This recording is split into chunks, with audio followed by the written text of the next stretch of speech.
قلوبنا من أوجاع علماء እንዳሉት መውጣታቸው ካልቀረ እንወጣለን ካሉ ከወጡ አንደኛ ተሰቱር ሊኖራቸው ይገባል። ተሰቱር ማለት ሊሰተሩ ይገባል ማለት ነው። አለባበሳቸው፣ አካሄዳቸው፣ ሁሉም ነገር ፊትናን ቀስቃሽ የሆነ ነገር መሆን የለበትም። አለባበሳቸውን በተመለከተ አለባበሳቸው የሴት ልጅ አለባበስ ሸሪዓ የሚያዛት 4 መስፈርቶች አሉ።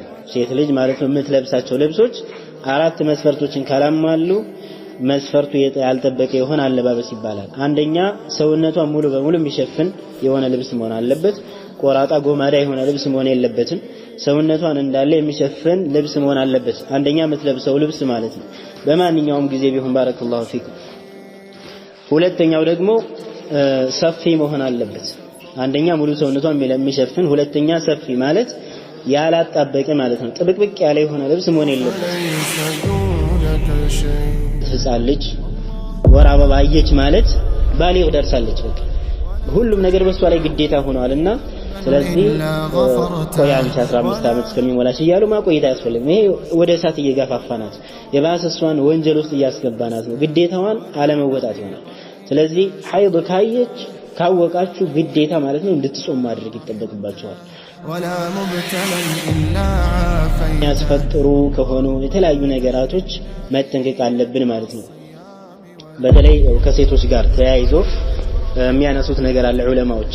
ሴት ልጆች በተለይ ምግብ በሚሰሩ ጊዜና ምግብን ለጣዕም ብሎ መቅመስ ይቻላል። በረመዳን ማለት ለምሳሌ ጨው አለው የለውም ብሎ ሰውየው መቅመስ ይችላል። ነገር ግን ሸርጥ አለው የሚቻልበት ወደ ውስጥ ካልተዋጠ። ከዋጣችሁ ተበላሽቷል ጾም። ሰውየው እዚህ ጋር በምላሱ ማለት ነው ቀመስ አድርጎ ቢተፋው ጣዕሙን ለመለየት ችግር የለበትም፣ ይቻላል። ስለዚህ ምግብን በመታዘጋጁ ጊዜ ልቅመሰው እያለ ወደ ውስጥ ማዋጥ የለባችሁም ማለት ነው። ቀመስ ተደርጎ አለው የለውም ካጣራችሁ በኋላ ወዲያውኑ ምን ማድረግ መጥፋት ይጠበቅባችኋል።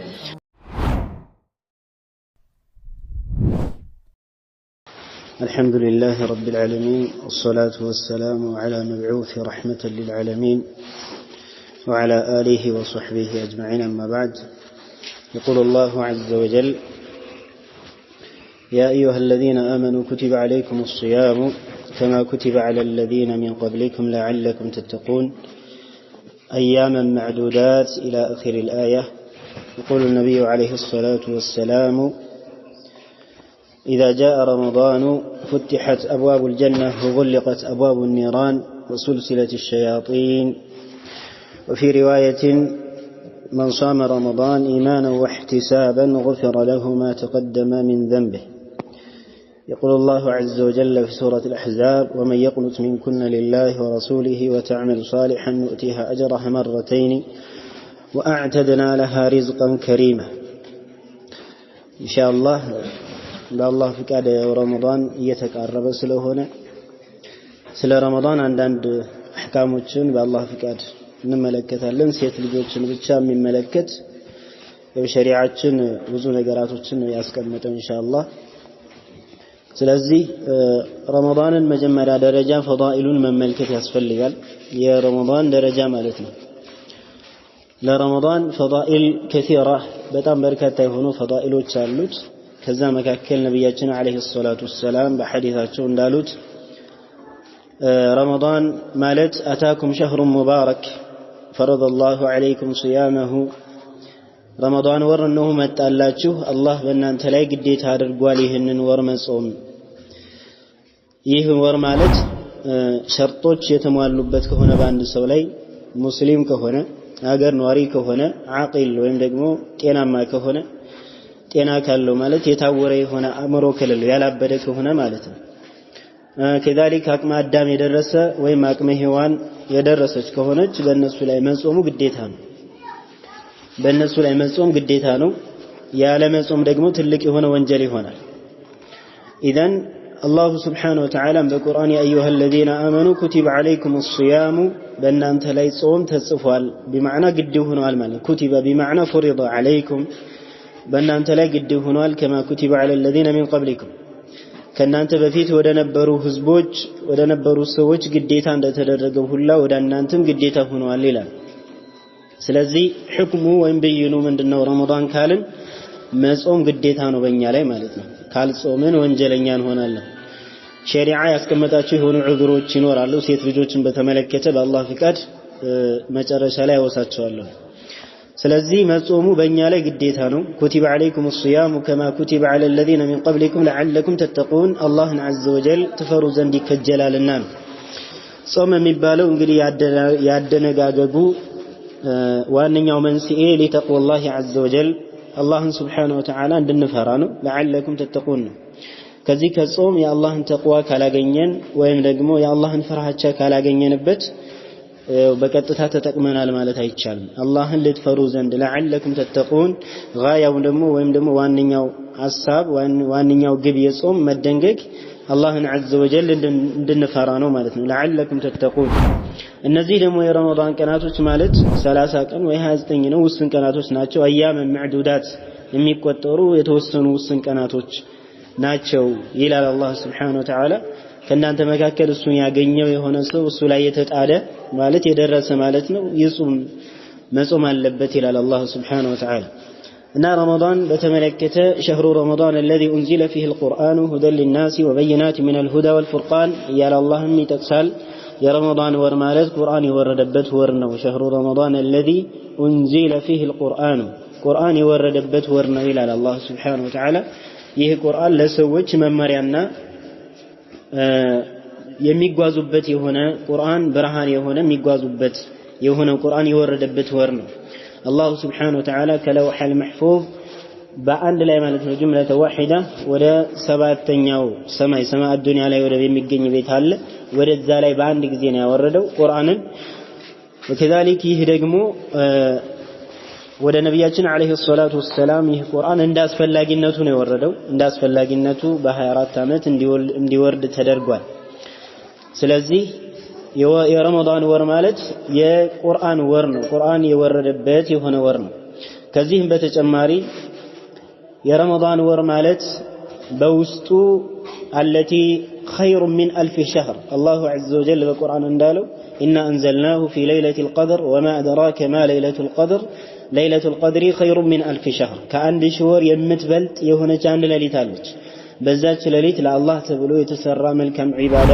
ኢኽላስን ተጨምሮበት ያቺ ሌሊት ከአንድ ሺህ ወር የበለጠ ማለት ነው ከሚፈጽመው ከአንድ ሺህ ወር የበለጠ ዒባዳ አጅሯ ከፍተኛ ይሆናል ማለት ነው ያቺ ሌሊትም አለችበት በዛው ይሄም ለነብያችን አለይሂ ሰላቱ ወሰለም ኡመት የተሰጠ ትልቅ የሆነ ስጦታ ነው ነብያችን አለይሂ ሰላቱ ወሰለም እንዳሉት ሌላው ፈዳኢል የሚያሳየው ረመዳን በመጣ ጊዜና ይላሉ ነብዩ ሰለላሁ ዐለይሂ ወሰለም فتحت ابواب الجنه የጀነት በሮች እንዳለ ይከፋፈታሉ ወغلقت ابواب النيران የጀሃነም በሮች ደግሞ እንዳለ ይዘጋጋሉ የዚህን ጊዜ ደግሞ የሸይጣኖች ዋና የሚባሉ ሸይጣን የሰው ልጅ ጎትጓቶቹ እነሱ ደግሞ ይታሰራሉ بمعنى ይጠፈራሉ ማለት ነው ነገር ግን ሁሉም ማለት አይደለም ዋናዎቹ ሰዎችን የሚጎተጉቱ ይሆኑ ዋናዎች ይታሰራሉ ትንንሾች ግን እነሱ ይቀራሉ ማለት ነው ደካማ የሆኑ ሰዎችን በኢማን ደከክም ያሉት ይሆኑ حتى في رمضان في نهار رمضان ራሱ ወስዋስነታቸው አይቀርም ስለዚህ የኛ ጥንካሬ ካለ ደግሞ እነሱ ምንም የሚጎዱ አይደሉም ማለት ነው ዋናዎቹ ወስዋሶች ወደ መጥፎ ነገር የሚመሩ የሆኑት እነሱ ይታሰራሉ ይሄ ራሱ ትልቅ የሆነ ጥቅም ነው ሰውየው ሸይጣን ከታሰረለት መልካም የሆኑ ዒባዳዎችን ለመፈጸም ትልቅ የሆነ ምን ያገኛል ፍርሳ ወይም እድልን የሚያገኝ ይሆናል በሌላም ሐዲታቸው ነብያችን አለይሂ ሰላቱ ወሰለም رمضان ማለት من صام رمضان ايمانا واحتسابا غفر له ما تقدم من ذنبه رمضان ሰውየው መጥቶለት ተደስቶ ረመዳንን ተቀብሎ ይሄማ የመግፊራ ወር ነው ይሄ የአላህን عز وجل رحمت ማግኘበት የሆነ ወር ነው ብሎ ተደስቶ በትክክል ከአላህ ግዴታ እንዳደረገው አምኖ አላህ ግዴታ እንዳደረገው አምኖበት ከአላህ አጅር ፈልጎ ከጾመው አንድ ሰው ሴትም ይሁን ወንድ غفر له ما تقدم من ذنبه ከዚህ በፊት ያሳለፋቸው ወንጀላቶችን አላህ ይምርለታል ብለዋል ነብያችን አለይሂ ሰላቱ ወሰለም ይሄ እንግዲህ የሚያሳየው صيام رمضان سبب لتكفير الذنوب ወንጀላቶች ከኛ ላይ እንዲታበሱልን ሰበብ ይሆናል በኢኽላስ ከጾም ነው ማለት ነው ንያችን አስተካክለን ምን ጾመው ከሆነ ነው ይሄ ደግሞ ትንንሽ ወንጀላቶችን ነው የሚያበሰው ትልልቅ ወንጀላቶችን በተመለከተ ግዴታ ተውባ ያስፈልጋል በእነዚህ በረመዳን ምናምን የሚጠፋ አይደለም ሰውየው የተለያዩ ከባኢሮችን ሽርክ ሲህር የመሳሰለ ትልልቅ ወንጀላቶችን ሲፈጽም ኖሮ ተውበት ሳያደርግ ማለት ነው ከነዛ ወንጀላቶች ይሄ ረመዳንን ቢጾም እነዛ ትልልቅ ወንጀላቶች አይታበሱም። ከذلك እነዚህ ትንንሽ ወንጀላቶችን ማይታበስለት ለምን አንደኛው ሸርጥ እነዚህ ትንንሽ ወንጀላቶች እንዲታበሱልን ዘንድ የመጀመሪያው ሸርጥ የሚሆነው ትልልቅ ወንጀላቶችን መራቅ አለበት። ነብዩ አለይሂ ሰላቱ ወሰለም በሌላም ሐዲስ ጁሙዓ እስከ ጁሙዓ ድረስ ረመዳን እስከ ረመዳን ያንዱ አውቃት ሶላት እስከ አንዱ ድረስ ያለው በመካከላቸው ሙከፍራቱን በመካከላቸው ለሚሰራቱ ትንንሽ ወንጀላቶች የሚያጠፉ ናቸው። ኢዘጅቱኒ በትል ከባኢር ወለወል በሌላ ሐዲስ ኢዘጅተነበል ከባኢር ትልልቅ ወንጀላቶችን ከተጠነቀቀ ይሄ ኢዛ መተለው ሸርጥያ ነች ማለት ነው። ግዴታ ሸርጥ መስፈርት ነው። ትልልቅ ወንጀላቶችን መጠንቀቁ ያስፈልጋል ረመዳን የኛን ወንጀላችንን እንዲያሳብስልን ዘንድ ማለት ነው። ስለዚህ ከትልልቅ ወንጀላቶች ርቀን አላህ ወፍቆን ከሆነ ወከذلك ረመዳንን ስንጾም በንያ በኢኽላስ ከሆነ ከአላህ ዘንድ አጅር አገኝበታለሁ ብለን ከሆነ የጾምነው ትንንሽ ወንጀላቶችን ማለት ነው ምን ያደርግልናል ያሳብስልናል ማለት ነው ረመዳን ወር።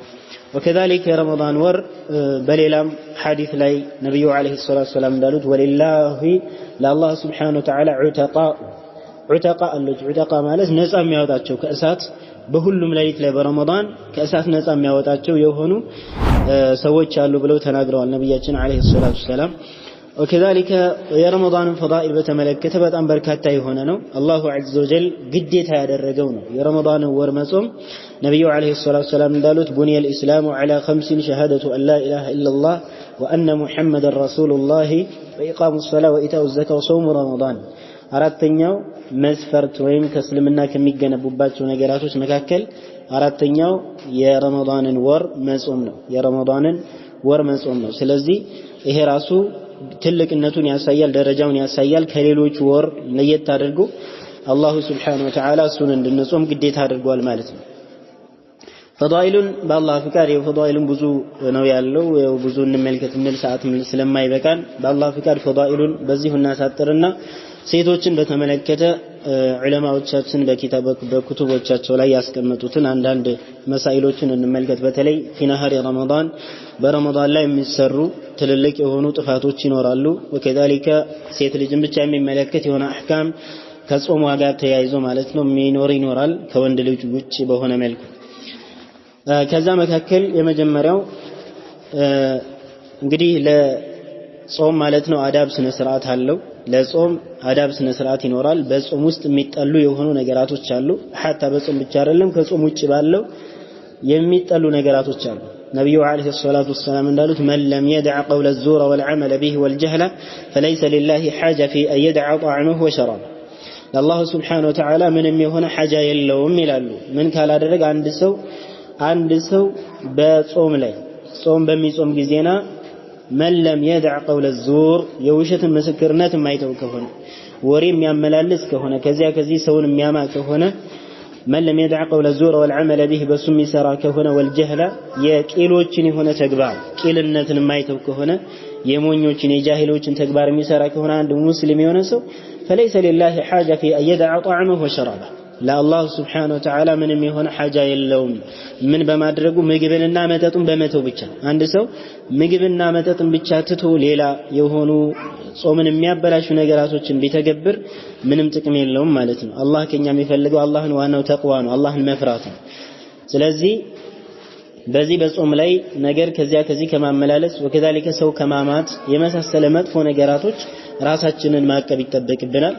وكذلك የተለያዩ ምላስን ሊሆን ይችላል وكذلك አይናችን وكذلك እጃችን እግራችንን ኸይር ነገር ማስለመድ ማለት ነው። ፊና ሀሪ ረመዳን በረመዳን ላይ መጥፎ ነገር ውስጥ መሄድ የለብንም።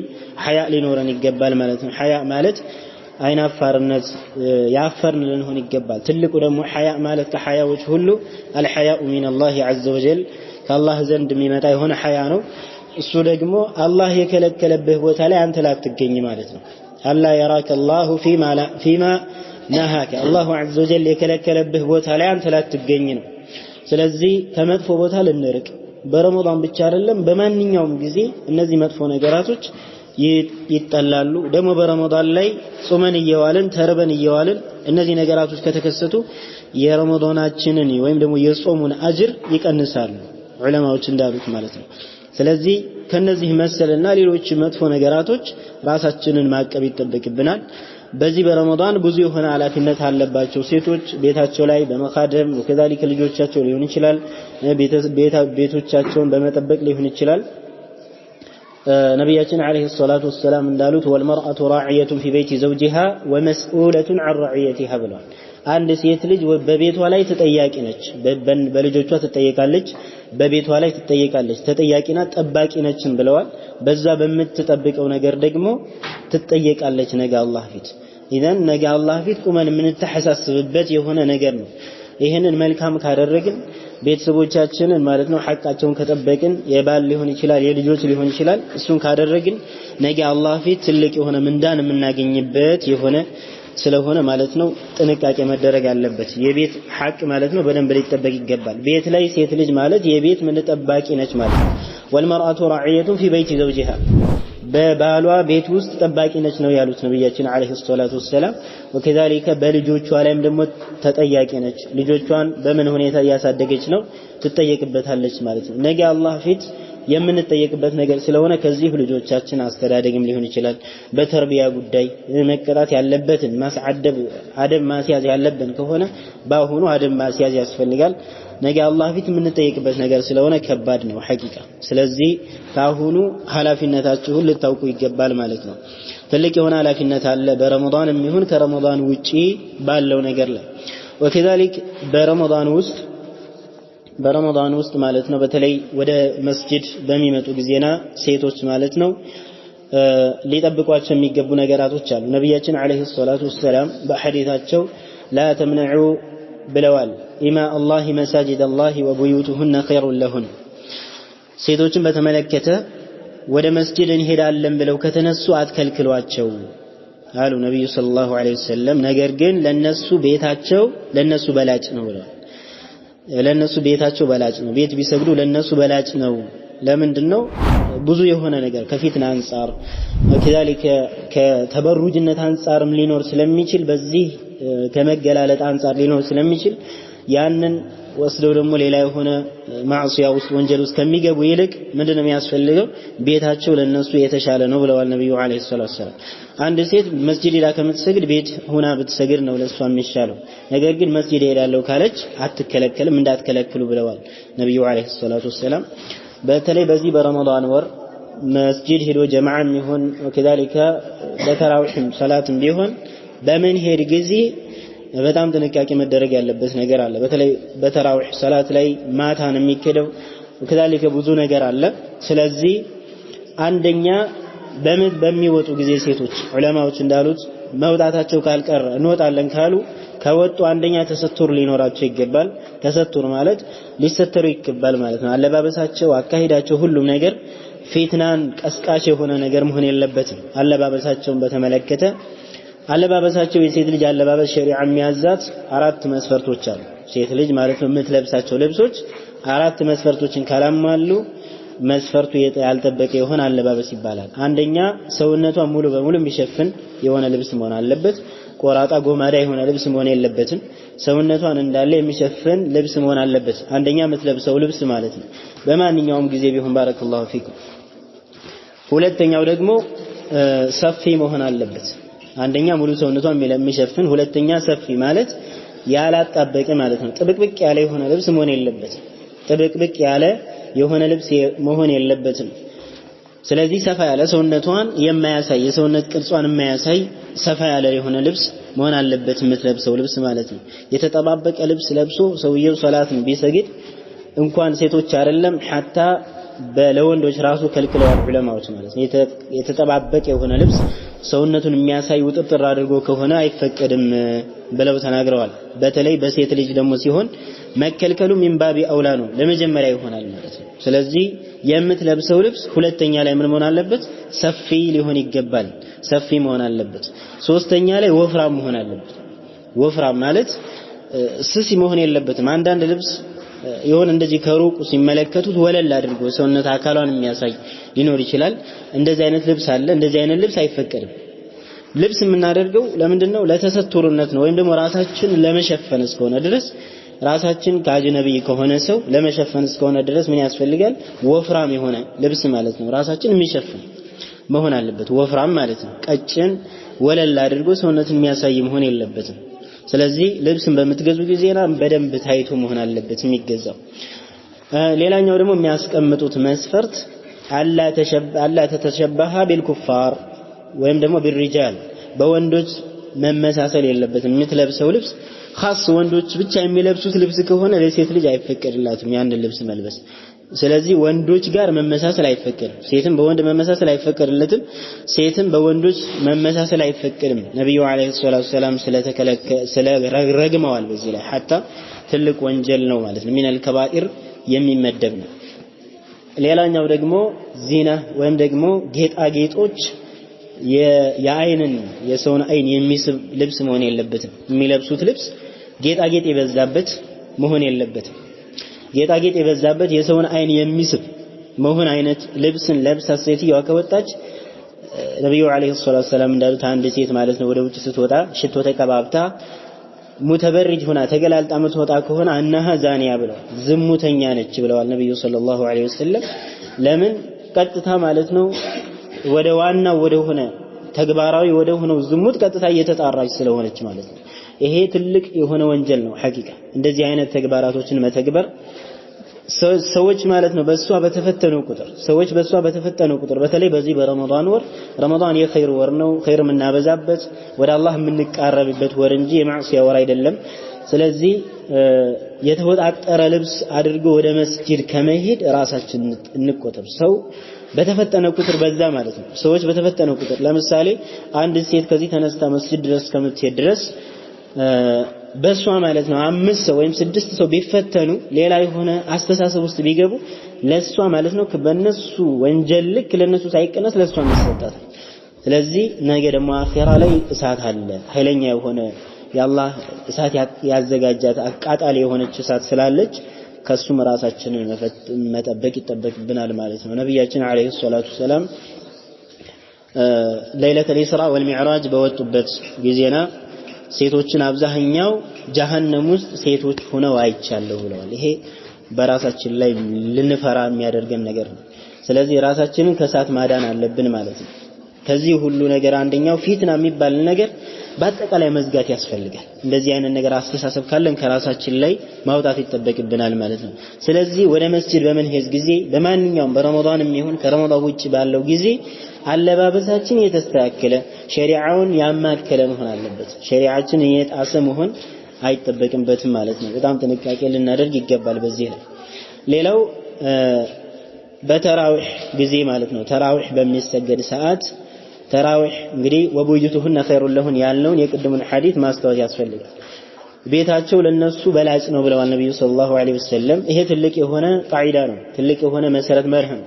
ነገር ግን መስጂድ ከሄዱም ስለማይከለከሉ መስጂድ ሄዱ ማለት طيب እዛው ለምንድን ነው ሄዱት? ለሰላት እስከሆነ ድረስ በተለይ እናቶች ልጆቻችሁን በደንብ አድርጋችሁ ልትቆጣጠሩ ይገባል ማለት ነው። ልጆቻችሁን በደንብ አድርጋችሁ ልትቆጣጠሩ ይገባል። ነገ አላህ ፊት የምትጠየቁበት ነገር ነው። ሴት ልጆቻችሁን መቆጣጠር አለባችሁ። ከማን ጋር ነው የምትውለው? ጓደኛዋ ማን ናት? ከማን ጋር ነው የምትሄደው?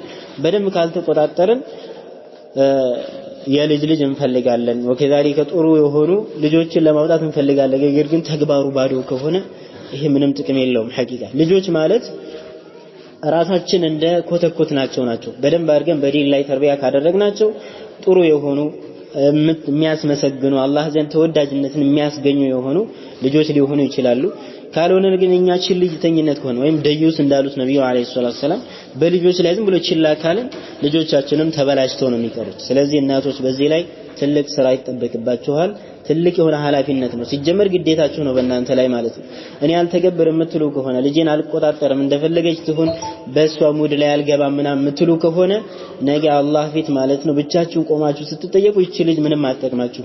አላሁ ጀለ ወዐላ እንደሚለው የውመ የፊሩ አልመርኡ ሚን አኺሂ ወኡሚሂ ወአቢሂ ወሰሒበቲሂ ወበኒህ ነው። በቃ የተለያየ ከልጆቹም ከእናቱም ከጓደኞቹም ከሁሉም ይርቃል ቂያ ማለት ሐታ ያንቺ ልጅ ማለት ነው የራሳችን ልጅ ራሱ ከኛ የምትሸሽበት ቀን ነው። ለኛ ምንም አትጠቅመንም። ሐታ ከኛ መልካም ነገርን ትፈልጋለች፣ ከኛ የሆነ ነገርን ትፈልጋለች እንድንሰጣት ማለት። ስለዚህ ያ ቀን ከመምጣቱ በፊት ካሁኑ ልጆቻችሁን መቆጣጠር። ተራዊህ በሚሄዱ ጊዜ ፊትና የሚፈራባቸው ከሆነ ከጥሩ የሆኑ ጓደኞች ጋር የማይሄዱ ከሆነ ቤታቸው መስገድ ይችላል ምንም ችግር የለበትም ቤታቸው መስገድ ይችላል ነገር ግን ከጠንካራ ጓደኞች ጋር የሚሄዱ ከሆነ ሁኔታው የማያስፈራ ከሆነ ከዛሊከ ፊትና የማይፈራበት ጊዜ ከሆነ ችግር የለበትም ራሳችሁም ደግሞ ይዛችሁ መሄድ ትችላላችሁ ራሳችሁም ይዛችሁ ሄዳችሁ አንድ ላይ ሰግዳችሁ ብትመለሱ መልካም ነው ካልሆነ ግን አደራ ማለት የልጆች መበላሸት በጣም ያጋጥማል ሐቂቃ ለምን ከመጥፎ ጓደኛ ጋር የሚውል ሰው እንደሱ ነው የሚመስለው ነብዩ አለይሂ ሰላቱ ሰላም እንዳሉት አልመርኡ ዐላ ዲኒ ኸሊሊሂ ብለዋል አንድ ሰው በጓደኛው ዲን ላይ ነው መጥፎ ከሆነ መጥፎ ይሆናል ጥሩ ከሆነ ጥሩ ነው የሚሆነው ስለዚህ መጥፎ የሆኑ ጓደኞች ካሏቸው መከልከል ተው ይሄ ነገር ላንቺ ያዋጣም ጥሩ አይደለም ብላችሁ መከልከል የረመዳን ወር እንግዲህ የተውባ ወር ነው ተውበት እንዲያደርጉ መቀስቀስ ይተበቅባችኋል ማለት ነው ስለዚህ ወደ ሶላት በሚሄዱ ጊዜና በጣም ጥንቃቄ መደረግ አለበት ራሳችሁም ከዛሊከ ልጆቻችሁንም በደንብ አድርጋችሁ ልትቆጣጠሩ ይገባል ሌላኛው ሴት ልጆችን ማስመልክቶ ያለው አህካም ዑለማዎች የሚያስቀምጡት ጾምን ማለት ነው በተመለከተ ወንድ ልጅን ብቻ የማይመለከታል ለምሳሌ ከወንድ ልጅ ጋር የሚጋሩበት ቦታ አለ የማይጋሩበት ቦታ አለ ከዛ መካከል በተለይ በደንብ አድርጋችሁ እንድትከታተሉ ይፈልጋለሁ ኢንሻአላህ አንደኛ በሽተኛ ከሆነች ማለት ነው ረመዳን ገባባት ይህ በሽታ ደግሞ ላ ዩርጃ ቡርኡሁ ይሄ በሽታ ደግሞ ከሱ ማለት ኃይለኛ የሆነ በሽታ ማለት ነው ይሄ በሽታ ማለት መጾምን የማያስችል የሆነ ኃይለኛ በሽታ ይዟታል ይሄ ኃይለኛ የሆነ በሽታ ከሆነ ምንድነው መታደርገው በረመዳን መጾም አትችልም ስለዚህ ምን ማድረግ አለባት የሚል ነው ኃይለኛ የሆነ በሽታ ከሆነ ለመጾም የማያስመች የሆነ በሽታ ማለት የማይለቅ በሽታ ማለት ነው ከሆነ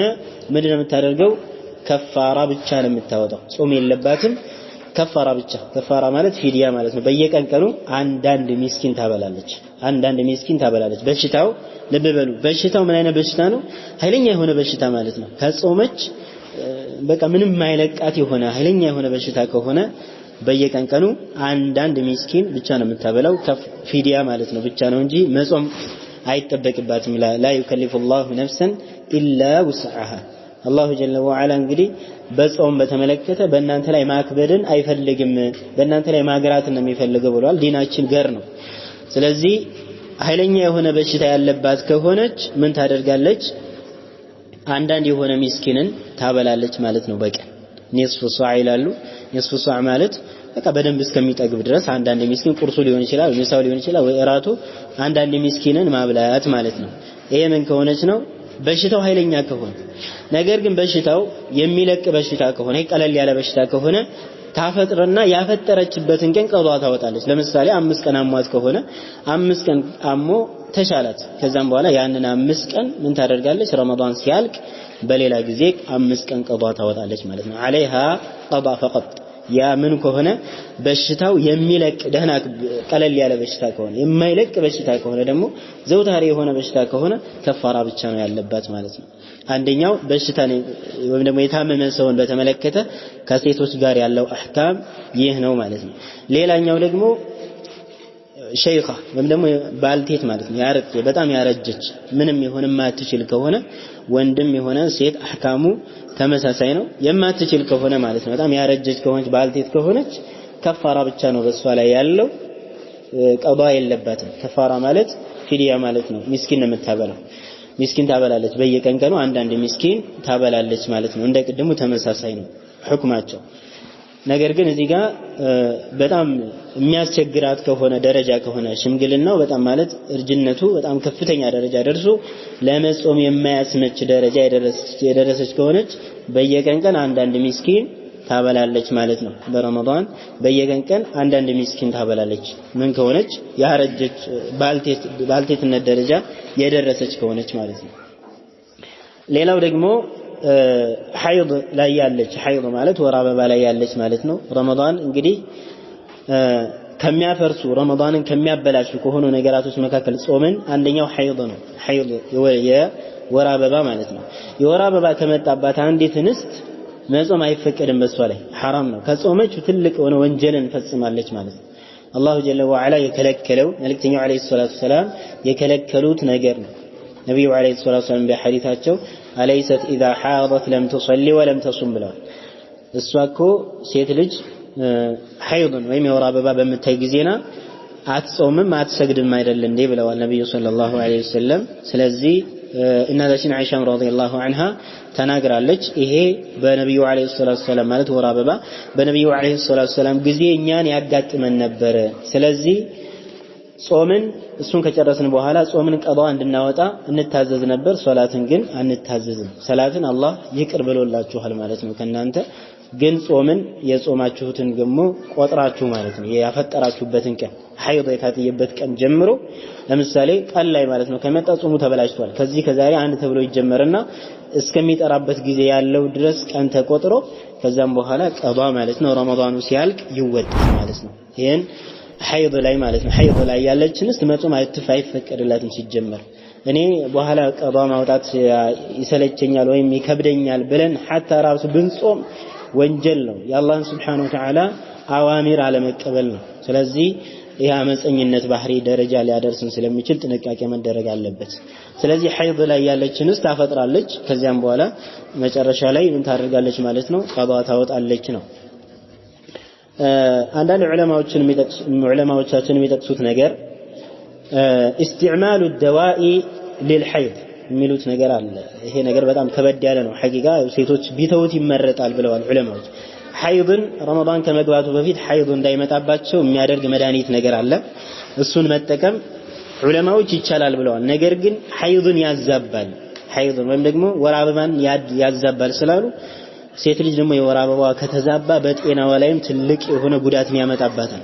ስለዚህ ከዚህ ሁሉ ይልቅ 6 ቀንም ይሁን 5 ቀን 4 ቀንም ይሁን አፍጥሮ ከዛም መጨረሻ ላይ ቀዷ ማውጣቱ የተሻለ ነው። እንደውም ዑለማዎች ሸርጥ የሚያስቀምጡት ይህን ነገር መጠቀም ይቻላል። ነገር ግን ኢዛ ለም يضر ነው ያሉት። የማይጎዳ ከሆነ ጉዳት ደረጃ የማይደርስ ከሆነ መጠቀም ይቻላል። ነገር ግን ጋሊበን ወይም አብዛኛው በተለምዶም የተገኘ ነገር ስለሆነ ይሄንን የሚጠቀሙ ሴቶች አብዛኛው የወር አበባቸው እንትን የተዛባ ነው። ስለዚህ በራሳቸው ላይም ትልቅ ችግር ስለሚያመጣባቸው አፍጥረው መጨረሻ ላይ ቀዷ ቢያወጡ የተሻለ ነው ብለው ያስቀምጣሉ። ስለዚህ ሐይድ ላይ ያለች ሴት መጾም አይፈቀድላትም ማለት ነው። ሌላው ኒፋስ ነው።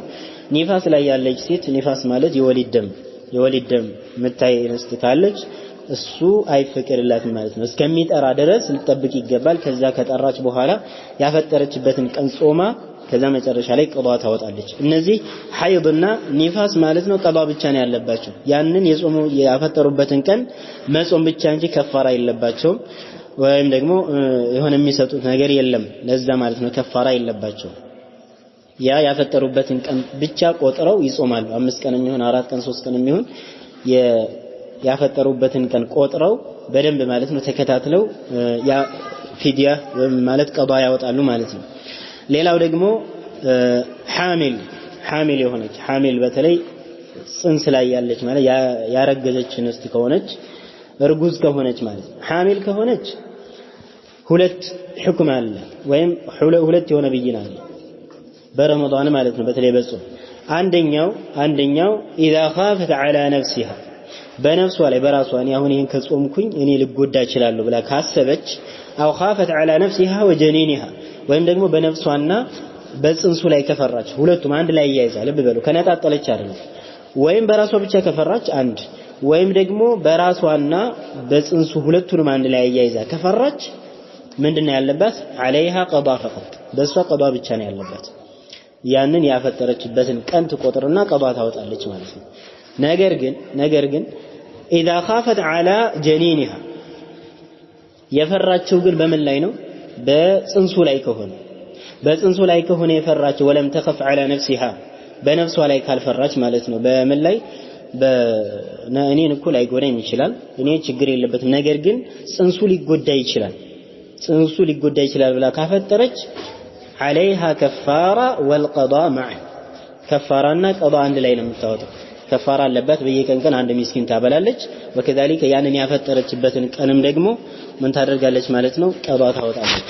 ይሄ የእርጉዞች ነው ወይም ደግሞ ጽንስ ላይ ያሉ ማለት ነው። በነፍሷ ላይ ብቻ የምትፈራ ከሆነ ወይም ደግሞ በነፍሷና በጽንሱ ላይ የምትፈራ ከሆነ ምንድነው ያለባት? ቀዷ ብቻ ነው ያለባት። ቀዷ ያንን የጾመችውን ቀን ብቻ ምን ትላለች ቀዷ ታወጣለች ማለት ነው ሁለተኛው ደግሞ በነፍሷ ላይ ሳትፈራ ወለም ተخف على نفسها በነፍሷ ላይ ሳትፈራ የፈራችው ምን ላይ ነው በጽንሱ ላይ ነው የፈራችው በጽንሱ ላይ ብቻ ከፈራች ደግሞ ከፋራም አለባት ቀዷም አለባት ቀዷ ያፈጠረችበትን ቆጥራ ታወጣለች በዛ ቀን ልክ ደግሞ አንዳንድ ምስኪንን ታበላለች ማለት ነው ምን የሆነች حامل ከሆነች እርጉዝ ከሆነች ማለት ነው ሌላው ደግሞ اذا كانت مرضعا የምታጠባ ከሆነች ጥቢ ላይ ካለች ማለት ነው የምታጠባ ከሆነች የምታደርገው ምንድነው ከዚሁ ጋር ከሐሚሉ ጋር ተመሳሳይነት ያለው ሁክም ነው ያላቸው ዑለማዎቻችን እንደሚሉት ሙርዲዕ ከሆነች የምታጠባ ከሆነች በምታጠባ ጊዜና በነፍሷ ላይ ከፈራች ማለት ነው በነፍሷ ላይ ከፈራች እንደዚህም ደግሞ በነፍሷና በምታጠባው ልጅ ላይ ከፈራች ማለት ነው ከጾምኩኝ ሌላ በነፍሴም በማጠባው ልጅ ላይ ማደጋ ይፈጠራል ብላ ካሰበች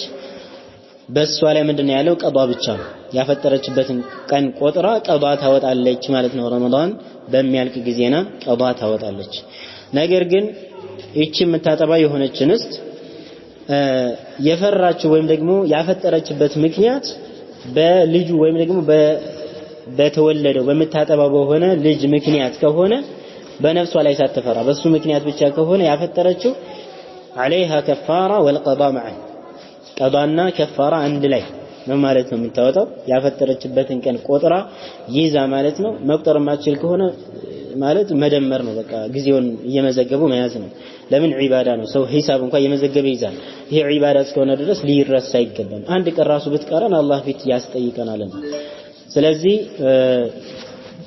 የምታጠባ ከሆነ በነፍሷ ላይ ሳትፈራ በልጇ ላይ ብቻ ፈርታ ከሆነ ያፈጠረችው ምን ታደርጋለች መጨረሻ ላይ ቀዷ ታወጣለች ወከዛሊክ በየቀን በዛ ባፈጠረችው ልክ ቁጥር ምን ታደርጋለች ከፋራ ፊዲያ ማለት ነው አንዳንድ ምስኪን በየቀኑ ታበላለች ማለት ነው 5 ቀን ከሆነ ወይ 6 ቀን ወይ 10 ቀን ከሆነ እንደዛው በየቀን ቀኑ አንዳንድ ምስኪን ይሄ በሷ ላይ ግድ ነው ካላደረገች ወንጀለኛ ትሆናለች ማለት ነው ወከዛሊክ ሌላኛው ደግሞ ሙሳፊር ከሆነች ለምሳሌ ከመህረም ጋር ሰፈር ወደ ጉዞ ከሄደች እንግዲህ በዛ ላይ ለወንድ እንደሚፈቀደው ይፈቀድላታል ማፍጠር ትችላለች ማለት ነው ታፈጥራለች ከዛም በሌላ ጊዜ ደግሞ ቀዷ ታወጣለች فمن كان منكم مريضا او على سفر فعده من ايام اخرى እንደሚለው አላህ ማለት ነው ስለዚህ በሽተኛ ሌላኛው ደግሞ በሽተኛንም ተቀሻለው መሰለኝ በሽተኛም በተመለከተ ነው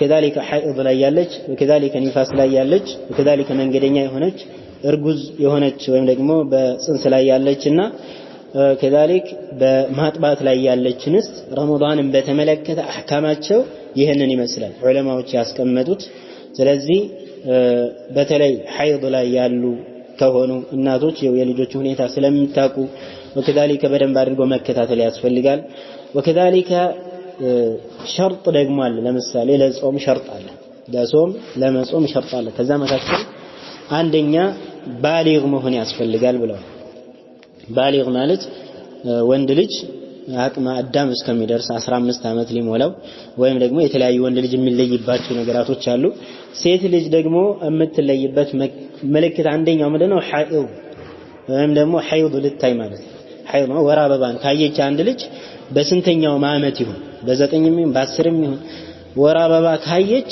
ባሊግ ደርሳለች በቃ በሷ ላይ መጾም በሷ ላይ ማድረግ ግድ ነው ሁሉንም ነገር ዒባዳ የተባለው ነገር በሷ ላይ ማድረግ ግድ ነው ስለዚህ እናቶች ልጆቻችሁን በደንብ መቆጣጠር አለባችሁ እዚህ ላይ ማለት ነው ነብያችን አለይሂ ሰላቱ ወሰለም ሙሩ አውላደኩም ቢሰላቲ ሊ7 ወضربوهم عليها ل10 እያሉ የተናገሩበት ልጆችን ከልጅነታቸው ጀምረን ዒባዳ እንድናስለምዳቸው ነው ስለዚህ አንዲት ልጅ ወይም አንዲት ህፃን ልጅ ወር አበባ አየች ማለት ባሊግ ደርሳለች በቃ ሁሉም ነገር በሷ ላይ ግዴታ ሆኗልና ስለዚህ ቆይ አንቺ 15 አመት እስከሚሞላሽ ይያሉ ማቆይታ ያስፈልግም ይሄ ወደ እሳት እየገፋፋናት የባሰሷን ወንጀል ውስጥ እያስገባናት ነው ግዴታዋን አለመወጣት ይሆናል ስለዚህ ሐይድ ካየች ካወቃችሁ ግዴታ ማለት ነው እንድትጾም ማድረግ ይጠበቅባቸዋል ስለዚህ ይሄም ሊታወቅ የሚገባ ነገር ነው ስለዚህ ረመዳንን በአላህ ፍቃድ ጥሩ በሆነ ሁኔታ አላህን Subhanahu Wa Ta'ala ታዘን የመልእክተኛውን አለይሂ ሰላቱ ወሰለም